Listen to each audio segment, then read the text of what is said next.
Arestado ang isang lalaki sa ikinasang anti-drug bypass operation ng Cauayan City Component Police Station, katuwang ang Mobile Intelligence Unit 2, Provincial Drug Enforcement Unit, Provincial Intelligence Unit Isabela Police Provincial Office at Philippine Drug Enforcement Agency Isabela sa pakikipag-ugnayan at koordinasyon sa PDEA Regional Office 2 na nagresulta sa pagka-aresto ng isang drug suspect partikular sa Bypass Road, Barangay San Fermin, Cauayan City, Isabela.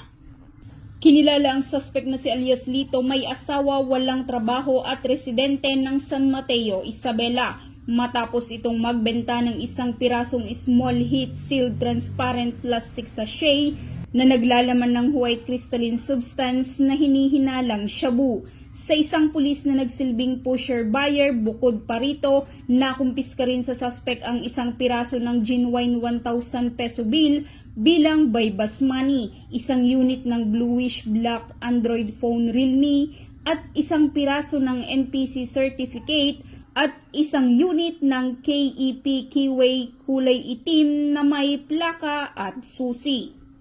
Nahaharap ngayon ang suspect sa kasong paglabag sa Section 5 ng Article 2 ng Republic Act 9165 o Comprehensive Dangerous Drugs Act of 2002.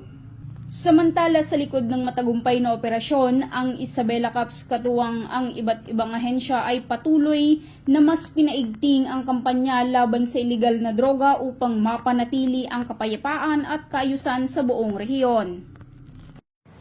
Mula dito sa lalawigan ng Isabela, ako ang inyong Police News Network Correspondent, Patrolwoman Wendy Singson, alagad ng batas, tagataguyod ng Balitang Pulis.